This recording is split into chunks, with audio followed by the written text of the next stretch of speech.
Our town doesn't get many visitors. The roads leading through it don't come from anywhere important, and they don't go anywhere important either.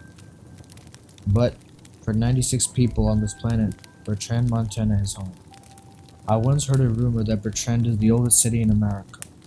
I don't mean we've been around the longest, of course, but if you add up the ages of all of our citizens and divide that number by the number of citizens we have, well, let's just say you'd be hard-pressed to find another town in the homeland where the average age is 73 years old and counting.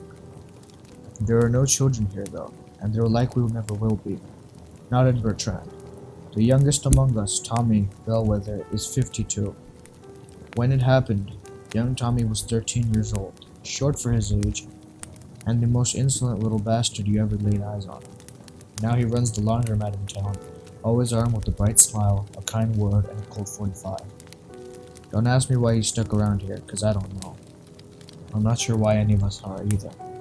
After everything that happened, everything we went through, you might think we could've just got out of here fast enough. Oh, some of us did, of course, but the rest of us stayed, for we are Bertrand, and Bertrand is us, and that's all we know in this world.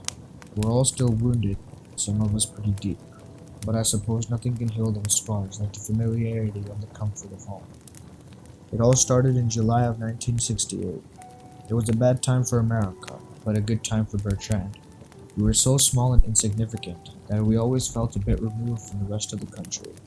Still, there were upwards of 400 living people here in those days, and children too. Plenty of children. 3 of them, all under the age of 8, belonged to old Sandra Hill. She was beautiful back then, a bona fide dime, although I never told her that. Her husband was the deputy to the town marshal and more gung-ho than any other young lawman you've ever heard of. He was also very devoted to his wife, and she was to him, and not even the most lustful fellow in town would think of coming between the two. Anyway, Sandra was friendly in those days with my sweet Irene, God rest with her. Our only child, Jody, was around the age of our oldest Hill child, and they had frequent playdates. While the children gallivanted around, Sandra and my Irene would sip tea, out on the porch in the warm months, and talk for hours on end.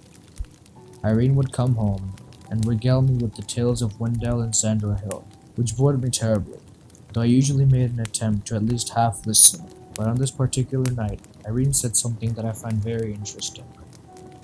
"Have you heard of any ice cream trucks around town?" she said to me. I responded, of course, in the negative.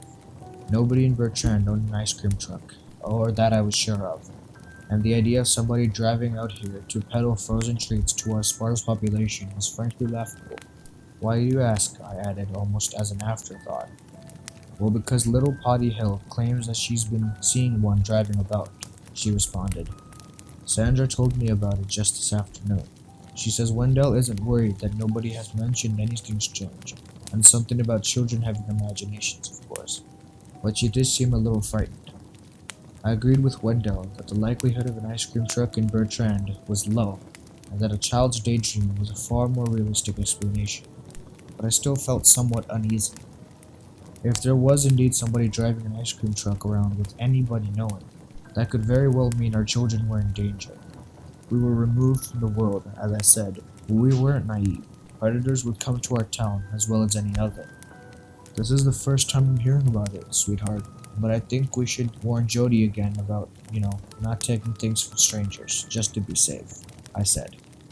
Irene agreed, and the two of us walked into Jody's room. It was a short conversation. She hadn't seen the ice cream truck, and of course she wouldn't take anything from strangers, even if it was something as delicious as ice cream, she said as she rolled her eyes. Satisfied, we let the matter alone, and there it rested, untouched for almost a week. It was Jody who saw it first. She and I were walking out of the time at the town cinema, our local one-screen movie joint. I don't recall what film we saw. We strolled leisurely down the bright sun-baked street, shielding our eyes with our hands in a funny sort of salute. After a couple of blocks, the crowd from the movie had dissipated. It was just I and her. As we walked and talked, her voice began to trail off. I looked down at her and saw she was peering down a side alley, at the end of which was another road, parallel to the one which we stood. I asked her what she was looking at. "I thought I saw the ice cream truck you told me about," she responded. a slight mystic tone to her voice. This freaked me out. Worried and a bit intrigued, I squinted my eyes in the shadowed alley but couldn't see any vehicles on the other side. Are you sure? I asked her. It doesn't look like anything's over there. I paused mid-sentence, raising my hand to my forehead. I could suddenly feel a headache coming, sharp and acute. It felt like it was directly in between my eyes, about an inch or two behind my skull. A strange sensation, to be sure, but that's all it was at the time. My daughter asked if I was okay. I responded in the affirmative, not to freak her out. As we continued our march down the street, the headache grew more and more noticeable. I began to worry a bit. We turned a corner, and I kept my eyes fixated on the ground, focused on the weeds growing from the cracks in the sidewalk until... Dad, look, there it is, my daughter said. I jolted my head upwards, and there it was. Approaching us in the road from a distance of approximately 100 yards was an ice cream truck. My head exploded with pain that seemed to course in waves through every inch of my body. I fell to the ground, trembling, unable to even scream. I saw my daughter standing limply, her head dangling slightly to the side, as if in some kind of trance. She seemed utterly unconcerned with me, though I lay writhing beside her shoes on the concrete. Jody, I croaked out through moans. The pain was exquisite, sharper and more real than I had ever experienced in my life. Still, my first thought was to get her away from the ice cream truck, which I could hear slowly creeping along the road. Above the hum of the engine, I could hear a melody playing with soft, happy chimes. Pop Goes the Weasel was the song. I forced myself to turn toward the truck. It was passing right beside us. I could only glance at its side long enough to see a man's face grinning widely on a baby blue background, mouth open and chewing on something, presumably some kind of frozen treat. Something was written in a little half circle below the image, but in my awful state, I could not tell what it was.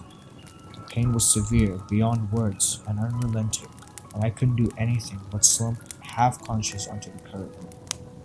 My daughter called my name again and again. Jody was shaking me fiercely. I awoke in an instant and scrambled to my feet, grabbing hold of my daughter's wrists with both hands. Jody, the truck. Where's the truck? I said to her. What truck? She asked. It was either the world's greatest actress or dead serious. She had no idea what truck I was talking about. The ice cream truck that was just here, I replied in disbelief, crouching my face down too close to hers to illustrate the gravity of the situation. A dull ache was left in my head where the pain had been. A dawning realization, with a genuine, confused innocence crept over her face. Right, I don't know where it went. What happened to you? I got a headache, I said. Wait, what do you mean you don't know where it went? Didn't you see it go somewhere? No, she replied. Let's go home, we're almost there. After that, I was fine for 2 more days. Sandra and Irene sat on our porch, rocking in the cushioned swing and talking so fast it'd make your head spin. But both were wearing sleeveless floral blouses and nursing iced teas, and beads of sweat ran down each of their foreheads. It seemed to actually be hotter than hell outside. My wife called me from outside and trusted me to tell Sandra what was going on. How Jody and I had seen the ice cream truck. I wasn't keen on spreading such a bizarre tale, but the lazies persisted, so I spilled everything out. The headache, the music, the trance-like state of my daughter in the aftermath. Sandra listened intently, at one point spilling a bit of her coffee down her face as a distracted sip she took. She dabbed herself with a napkin almost absent-mindedly as she heard, and her eyes never left me. The second I finished speaking, Irene turned her attention to Sandra. Alright, now tell him. Tell me what? I asked, with a hint of dread. This didn't sound good. Sandra took a deep breath. I think our children are in danger. All of them. Polly saw the ice cream truck last week, and you and Jody just saw it too. But there's more. 2 little boys came walking into Polly's class late yesterday.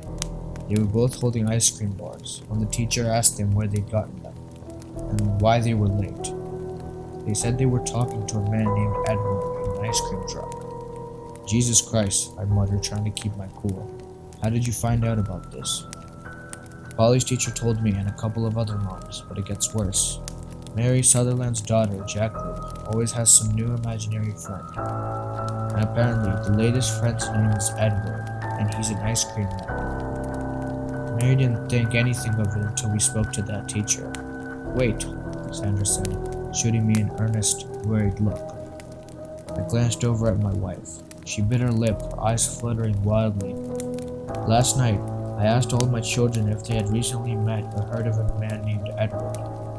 Holly said no, but I could tell she was lying. Jack refused to answer entirely. And Victoria?" Sandra looked down at her lap.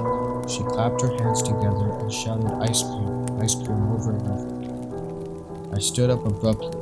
"Let's go talk to Julie," I said to Irene. Sandra followed behind us. The three of us crowded around my only child's bedroom.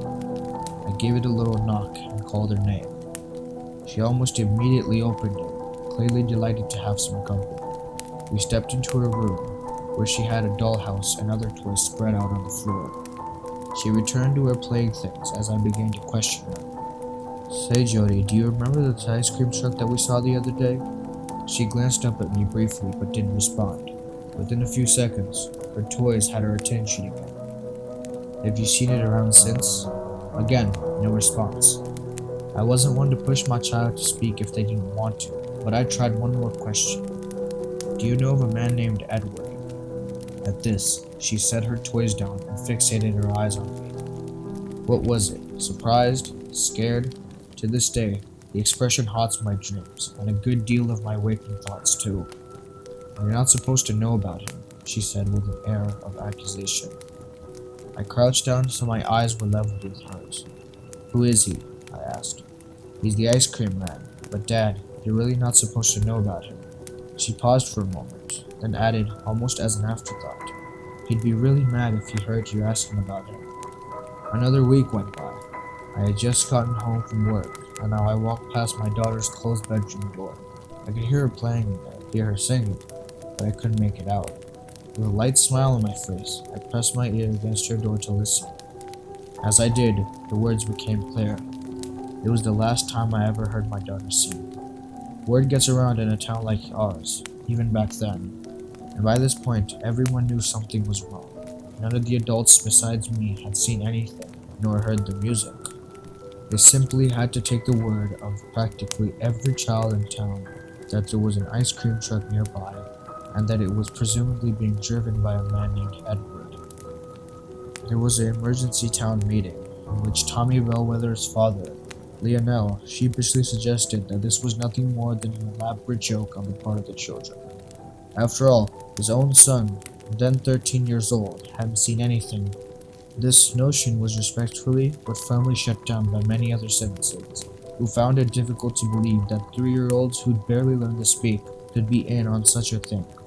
And of course, there was the matter of my own eyewitness testimony. This truck was real, and everyone knew about it. It was decided that children should not be left alone and should be accompanied at all times, and everyone in the marshal's department pulled extra shifts patrolling the streets. The most eager, of course, being Sandra's husband, Wendell. These measures seemed appropriate, if not entirely adequate, to quell the town's worry. But in the end, there was nothing more we could do. We could only watch in disbelieving horror only 2 nights later, the night that all went wrong, that changed our lives. It was around 1 in the morning.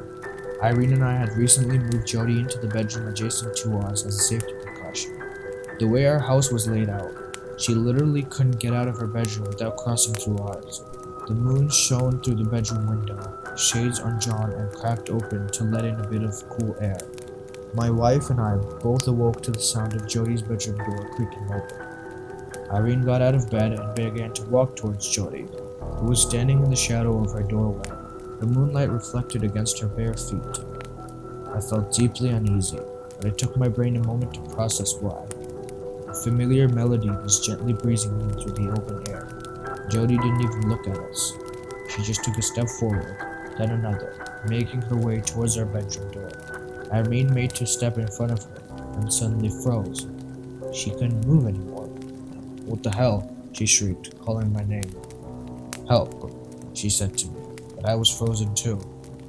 I could speak, move my eyes, swivel my head, but everything below my neck was stuck in place.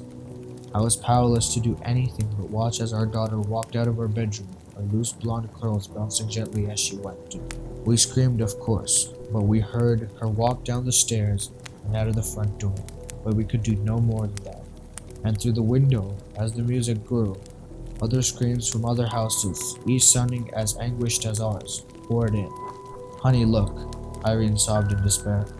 I turned my head as far as I could, and as the ice cream truck passed our house, my wife and I watched together as Jody crossed the front lawn. Neither of us were screaming anymore. We only gazed on in horror as our daughter joined a throng of young children, all over from town, all trailing behind the slowly moving vehicle, locked together in a haunted march. Some of the youngest children held the hands of the older children as they walked, and infants were carried along in arms. The truck rolled again, and I could see that it was the same one I had encountered before. This time, though, there was no blinding pain in my head, and my viewway was all clear, and I could see everything. The picture of the man on its side remained, with an inhumanly wide smile that revealed a mouth full not of frozen treats, but of tiny bite-sized children. Below the face were printed in a sweeping half circle the following words: "All kids scream for Edward's ice cream." But I couldn't do anything, struggling to blink away my tears. I could barely make out one last horrifying detail as the truck crept further away. A springy antenna stuck out of the roof, and around its base lay a puddle of dark liquid. The antenna waved gently back and forth with the motion of the truck. At the end of the antenna was the severed head of Sandra's husband, Wendell. The deputy marshal hat still perched atop it. About 10 minutes later, myself, Irene, and the other adult in the town began to regain mobility, and you'd better believe we hunted high and low, but it was too late. Far too late. The ice cream truck and our children behind it had already turned the corner, vanishing from view and from Bertrand forever. The music had trailed off, and the summer night was still and silent once more, and for every day to come. To this day, I still don't know what happened that night, but it still haunts us. Every night I have nightmares. I moved out of Bertrand, but they can't go away. Every time that face of my daughter appears in my nightmares, I don't know what I will do.